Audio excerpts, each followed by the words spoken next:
Nouveau rendez-vous du journal de l'économie sur Sika TV. Ravi de vous savoir au rendez-vous. On démarre tout de suite avec un aperçu de notre menu. Lancement à Abidjan, Côte d'Ivoire, d'un programme de plantation de 1,5 million d'arbres dans les champs de cacao. Objectif, booster la cacao-culture face au changement climatique.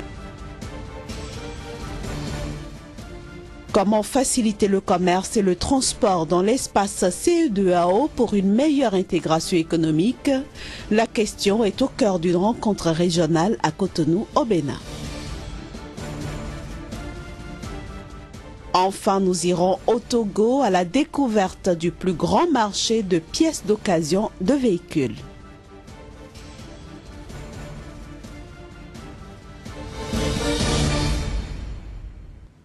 La Côte d'Ivoire, premier producteur de cacao au monde, et le chocolatier français Semois ont lancé mercredi à Abidjan un programme de plantation de 1,5 million d'arbres dans les champs de cacao. Le dit programme vise notamment à lutter contre la déforestation et le changement climatique qui menacent la cacao-culture en Côte d'Ivoire. D'un coût de 6 milliards de francs CFA sur 5 ans, ce partenariat public-privé a été conclu entre le Conseil du café cacao de Côte d'Ivoire qui gère la filière et le groupe Semois qui a inauguré il y a 1 an à Abidjan sa première usine de chocolat. Dénommé programme Transparence Cacao, le projet vise à reconstituer les forêts dont près des 3/4 ont été détruites ces 50 dernières années par les exploitants afin de planter davantage de cacaoyers et d'améliorer leur rendement. En effet, la forêt ivoirienne a connu une dégradation continue, passant de 16,5 millions d'hectares à l'indépendance en 1960 à 2 millions d'hectares aujourd'hui.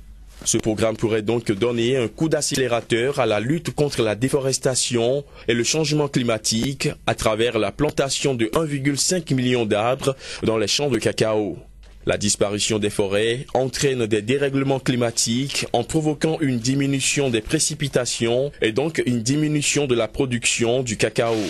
Patrick Poirier, PDG du groupe Semois qui cofinance le programme, a annoncé le financement de 100 coopératives chargées de recréer un couvert végétal favorable à la cacao-culture.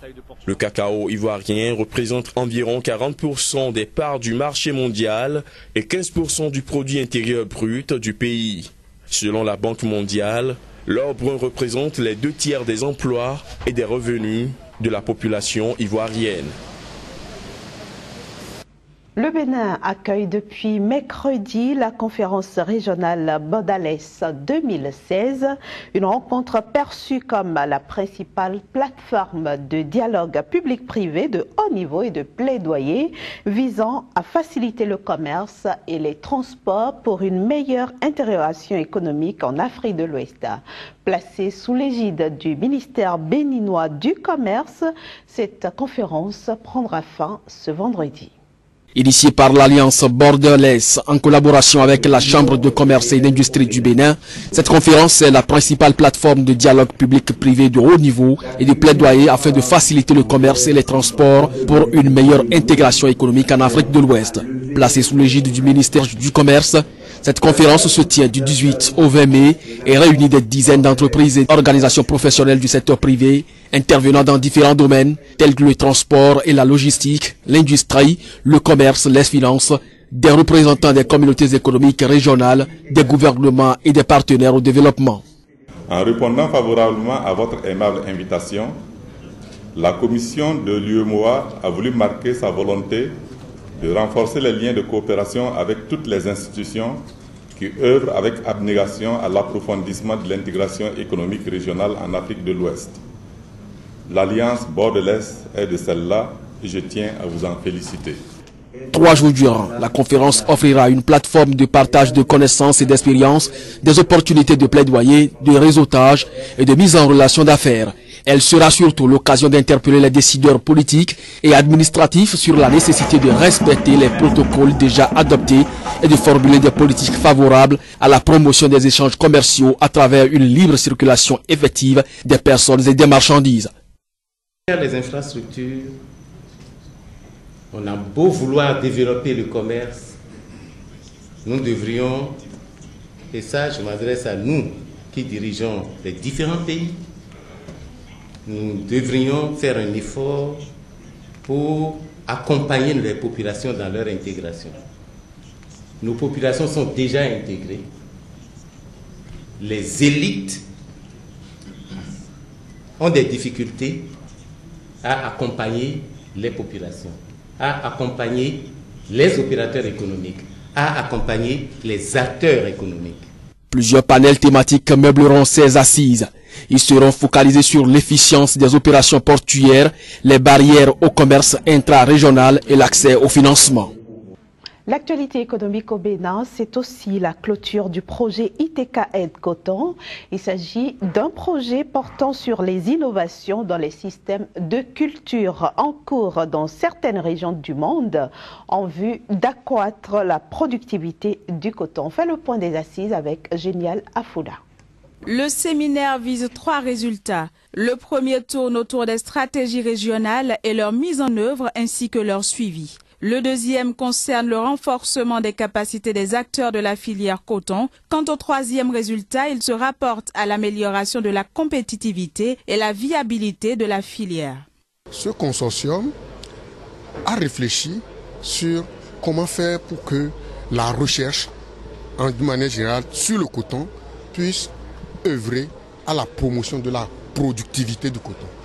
D'où l'idée du projet ITK AID Coton. Le projet ITK AID Coton s'est concentré essentiellement sur les innovations qui sont en cours dans certaines régions du monde où pour accroître la productivité du coton. Une action parmi d'autres, mais qui est très importante et qui vise à renforcer la compétitivité des filières cotonnières africaines et les renforcer de manière durable au bénéfice de tous les acteurs. Donc nous sommes vraiment dans des approches chaîne de valeur. Le programme ITK Aide Coton est financé par la Commission européenne depuis 2012. Un financement dont la valeur s'élève à 11 millions d'euros. Avec Ferdinand Gadé, notre correspondant à Lomé au Togo, allons maintenant à la découverte du plus grand marché de pièces d'occasion de véhicules. A motivé le plus grand marché de vente des pièces d'occasion des véhicules au Togo. Ici, certains en ont fait un lieu de leurs activités principales de revenus. Situé au cœur de la ville de Lomé, presque les pièces de toutes les marques de véhicules s'y trouvent. La source d'approvisionnement diffère, mais les expériences acquises dans cette activité leur font éviter des pièges, des pièces volées. La garantie là, c'est 3 jours. Mais moi, je donne 1 semaine. Parce que je suis sûr que la pièce que je lui ai vendue, ça travaille bien. Maintenant, si ça dépasse les 1 semaine et ils viennent chez moi, je leur renvoie. Quand tu achètes les pièces au port, on ne te donne pas la garantie. Et puis, quand toi tu viens ici pour vendre les personnes, toi tu lui donnes la garantie. Si le moteur n'est pas bon, ou bien si les pièces n'est pas bon, on va aller te convoquer. Plusieurs mécaniciens automobilistes conseillent même ces pièces d'occasion à leurs clients. La plupart des acteurs de ce commerce sont d'origine béninoise et nigériane. Une petite transition à présent et on se retrouve pour accueillir Kazmik Pédio du quotidien L'Économiste qui apparaît à Cotonou au Bénin pour notre échange du jour.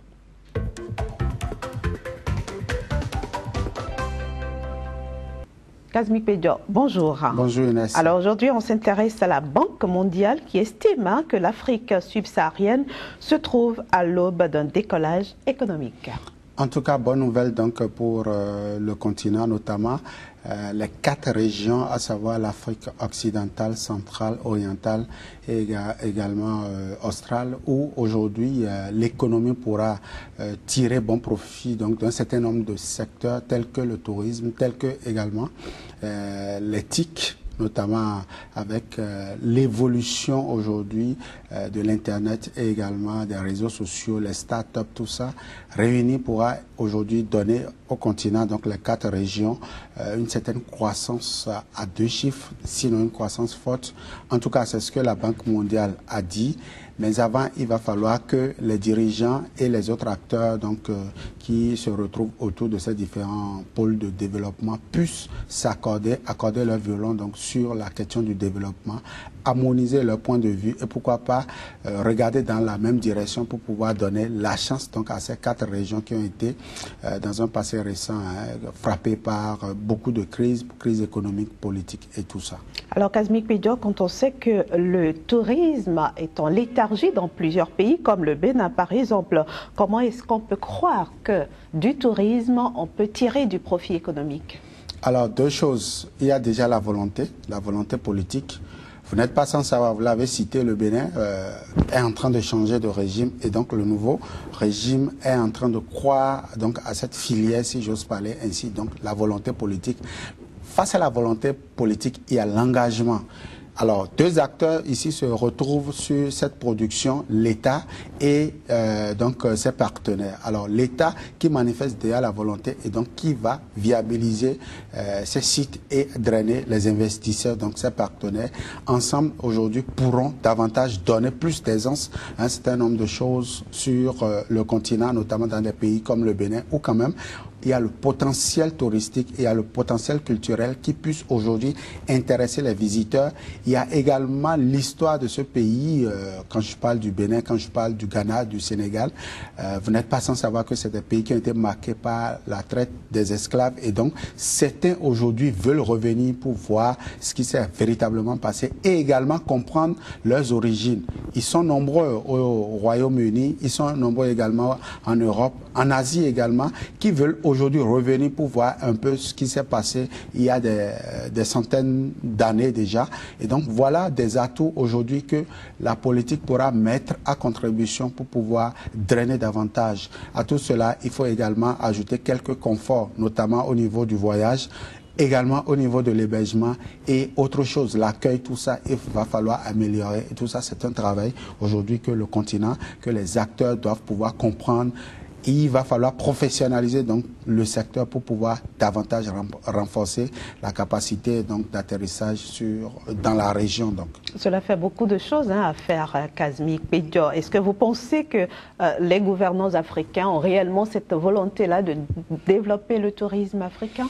En tout cas, selon la Banque mondiale, il est beaucoup plus facile de développer le tourisme aujourd'hui que de développer l'agriculture. Parce qu'il suffit d'améliorer les conditions de vie des populations et puis vous êtes en train de régler certainement les questions des ODD en même temps que vous développez donc votre tourisme. Donc forcément, il y a plus d'avantages. Alors, est-ce que la volonté politique va se traduire dans les faits, sur le terrain? C'est là la question. Et je crois aujourd'hui que tous les dirigeants, surtout pour le jeune âge de ces présidents-là, qui rêvent forcément d'avoir une économie beaucoup plus prospère, je crois que oui, ils pourront davantage tirer profit donc de cette montée vers le tourisme pour développer l'économie du continent. Une dernière question et très rapidement, la part du secteur privé dans tout ceci? Le secteur privé aura beaucoup à jouer parce que les dirigeants, les États, les politiques ont démissionné. Donc aujourd'hui, le tourisme, grâce au voyage, grâce donc à l'hébergement, aux hôtels, tout ça, figurez-vous que la zone compte par exemple 390 000 chambres d'hôtel. Et donc forcément, les hôtels, tout cela pourront gagner. Donc je crois que le secteur privé a beaucoup à jouer et à ne pas voir du côté des politiques, mais plutôt à voir ses potentialités pour pouvoir intéresser. Merci beaucoup, Kazmik Pédio. Nous sommes déjà à la fin de ce numéro du Journal de l'économie. Je vous donne donc rendez-vous demain. Également à vous, chers amis téléspectateurs, je dis à demain pour un nouveau numéro du Journal de l'économie avec le même plaisir. Au revoir.